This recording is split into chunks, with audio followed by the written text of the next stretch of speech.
Selamat pagi, salam sejahtera untuk kita sekalian. Indonesia sehat, Indonesia hebat, dan Indonesia kuat. Bebas dari korupsi.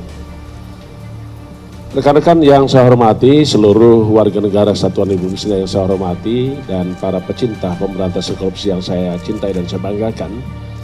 Pagi hari ini kami akan menyampaikan terkait dengan kegiatan tangkap tangan dalam perkara tindak pidana korupsi berupa penerimaan hadiah atau janji oleh penyelenggara negara atau yang mewakilinya yang terjadi di Kementerian Sosial Republik Indonesia dalam hal bantuan sosial untuk wilayah Jabodetabek tahun 2020. Pertama-tama tentu kami menyampaikan apresiasi dan penghargaan kepada seluruh rekan-rekan insan KPK dan seluruh masyarakat serta publik, dan tidak lepas dari dukungan rekan-rekan media. Pada pagi hari ini, perkenankan kami untuk menyampaikan beberapa hal terkait dengan kegiatan tangkap tangan tersebut. Kami akan menyampaikan informasi terkait dengan kegiatan tangkap tangan dugaan tindak pidana korupsi berupa penerimaan hadiah atau janji oleh penyelenggara negara di Kementerian Sosial Republik Indonesia dalam hal pemberian bantuan sosial untuk wilayah Jabodetabek tahun 2020. KPK sejak awal terjadinya pandemi COVID-19 telah melakukan berbagai upaya untuk melakukan pemberantasan korupsi dan upaya-upaya pencegahan terjadi korupsi di dalam rangka penanganan COVID-19 dan tentu juga dalam rangka pemulihan ekonomi nasional. Tidak sedikit apa yang sudah dilakukan oleh KPK, diantaranya KPK telah menerbitkan beberapa surat edaran dalam rangka pencegahan untuk tidak terjadinya korupsi.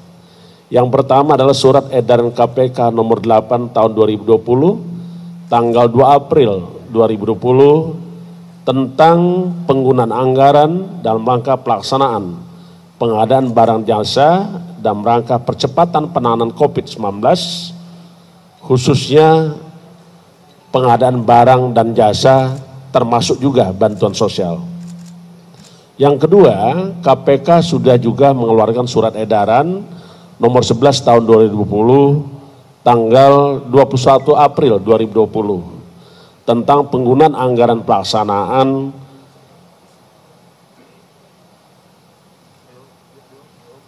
bantuan sosial dengan berbasis data terpadu kesejahteraan sosial. Sehingga kita harus berpedoman bantuan sosial harus tepat guna, tepat sasaran, dan tidak disalahgunakan. Yang berikutnya, KPK juga telah membangun aplikasi yang rekan-rekan media memahami bahwa KPK pernah melonsing aplikasi yang kita kenal dengan Jaga Bansos, sehingga seluruh masyarakat bisa mengikuti tata cara, tata kelola pemberi bantuan sosial kepada masyarakat. Bahkan secara langsung KPK melalui keputihan pencegahan juga terlibat langsung untuk bersama-sama dengan gugus tugas penanganan COVID-19 untuk melakukan pencegahan terjadi korupsi, baik itu di tingkat pemerintahan pusat maupun di daerah. Hal ini dimaksudkan supaya tata kelola keuangan dan anggaran dilaksanakan secara transparan dan akuntabel. KPK melalui kajiannya telah memberikan beberapa rekomendasi perbaikan maupun pembenahan yang meliputi aspek kelembagaan, regulasi, tata laksana dari sejumlah program dan kebijakan pemerintah dalam upaya percepatan penanganan pandemi COVID-19 dan pemulihan ekonomi nasional. Itu yang sudah dilakukan oleh KPK. Selanjutnya, sebagaimana konsep pemberantasan korupsi, KPK tetap berkomitmen untuk melakukan pemberantasan korupsi. Dan sampai hari ini sampai akan datang tidak pernah bergeser. Jadi kita melakukan penindakan yang tegas, melakukan pencegahan supaya tidak terjadi korupsi, dan melakukan pendidikan masyarakat supaya orang tidak mau korupsi. Jadi tidak ada yang bergeser. Kita akan tetap melakukan pemberantasan korupsi secara tegas, profesional, dan tentu tetap menjunjung tinggi hak asasi manusia. Selanjutnya, saya ingin menjelaskan terkait dengan kegiatan tantangan yang baru saja kita lakukan pada tanggal 5 Desember yang lalu, kurang lebih sekitar jam 02.00 yang kita lakukan di berbagai tempat termasuk di Jakarta. Ada 6 orang yang kita amankan di dalam rangka tangkap tangan. Pertama adalah MJS. MJS adalah pejabat pembuat komitmen di Kementerian Sosial. Yang kedua WG. WG adalah salah satu direktur PT TPAU. Yang ketiga adalah AIM, swasta. HS adalah swasta. SN adalah sekretaris daripada di Kementerian Sosial. SJY swasta.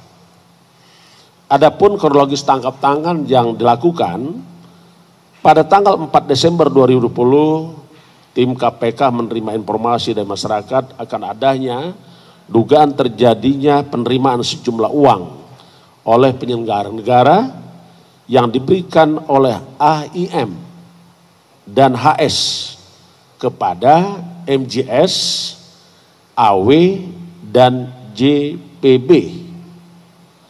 Sedangkan khusus untuk JPB, pemberian uangnya melalui MJS dan SN.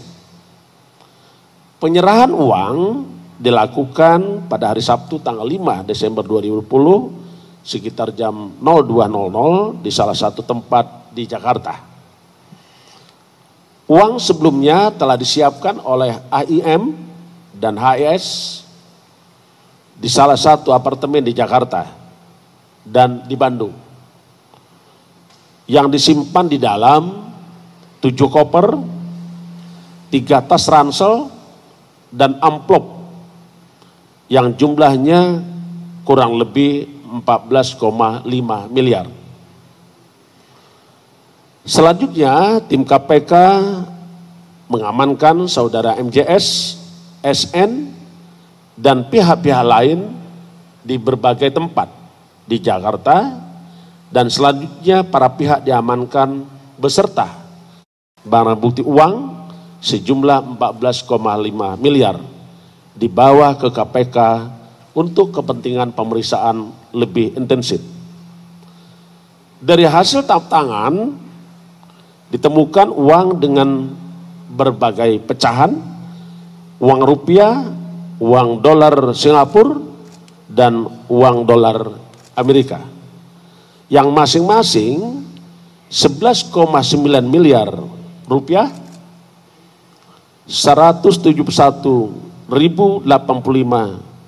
dolar Amerika atau setara 2,4 miliar, dan Singapura dolar sejumlah 23.000 atau setara dengan 243 juta. Adapun konstruksi perkara sebagai berikut. Diawali adanya pengadaan barang, diawali dengan adanya pengadaan barang berupa bantuan sosial dalam rangka penanganan COVID-19 berupa paket sembako di Kementerian Sosial Republik Indonesia tahun 2020 dengan nilai kurang lebih 5,9 triliun dengan total 272 kontrak dan dilaksanakan sebanyak 2 periode. Saudara JPB selaku Menteri Sosial menunjuk MJS dan AW sebagai PPK dalam pelaksanaan proyek tersebut dengan cara penunjukan langsung para rekanan dan diduga disepakati ditetapkan adanya fee dari tiap-tiap paket pekerjaan yang harus disetorkan pada para rekanan kepada Kementerian Sosial melalui MJS. Untuk P, tiap paket bansos disepakati oleh MJS dan AW sebesar Rp10.000 per paket sembako dari nilai Rp300.000 per paket bantuan sosial.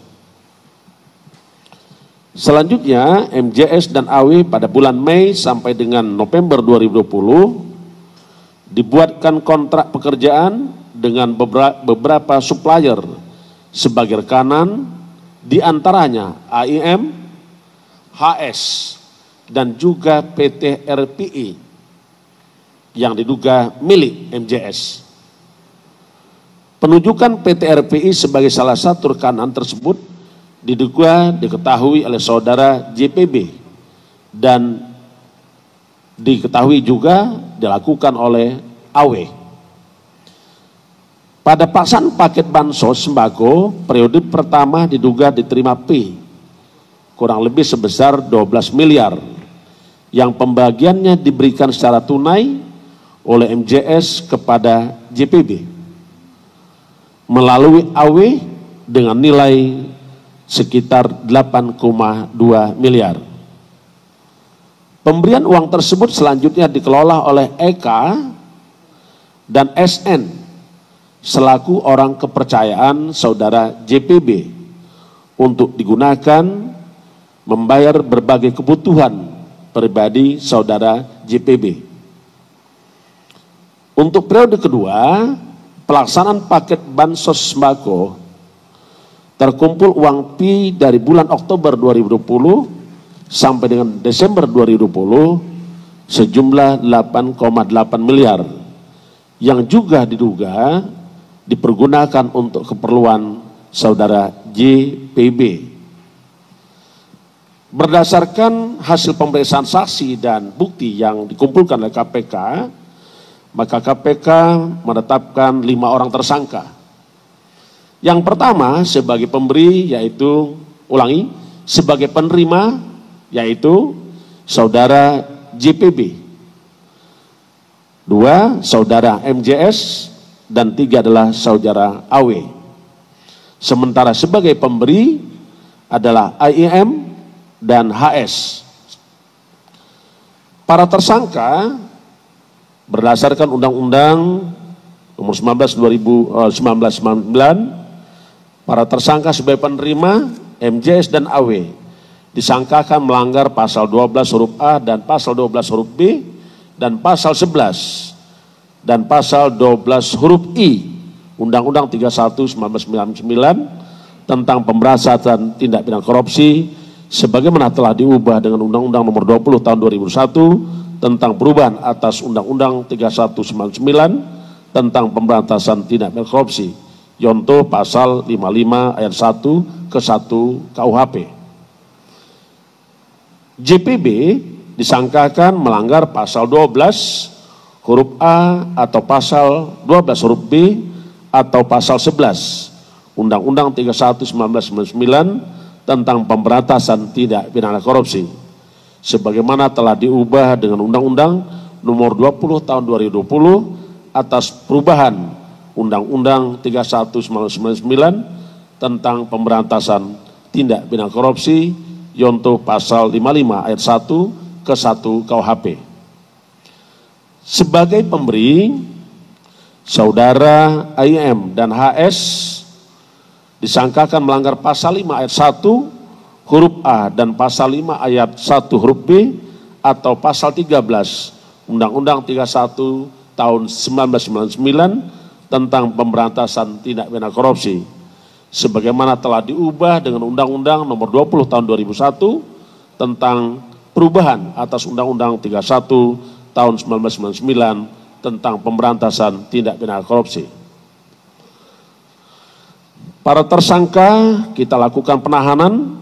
Saat ini dilakukan penahanan di rutan Rumah Tahanan Negara selama 20 hari. Pertama terhitung sejak tanggal 5 Desember 2020 sampai 24 Desember 2020. Pertama, saudara MJS ditahan di rutan KPK cabang Gedung Merah Putih. Kedua, saudara AIM ditahan di rutan KPK cabang Pom Jaya Guntur. Yang ketiga, saudara HS ditahan di rutan KPK Kapling C1. KPK terus berusaha sampai detik-detik ini melakukan pencarian terhadap para tersangka yang belum kita berada di KPK. Karenanya KPK memerintahkan kepada kita semua untuk segera kita lakukan pencarian terhadap para tersangka. Dan kami himbau, kami minta kepada para tersangka, saudara JPB dan saudara AW untuk kooperatif dan segera mungkin menyerahkan diri kepada KPK. Karena KPK akan terus mengejar sampai saudara-saudara tersebut tertangkap. KPK selalu mengingatkan kepada para pihak untuk tidak melakukan korupsi, apalagi di masa pandemi COVID-19. Namun KPK juga tidak akan pernah berhenti untuk melakukan tindakan tegas kepada para pelaku korupsi.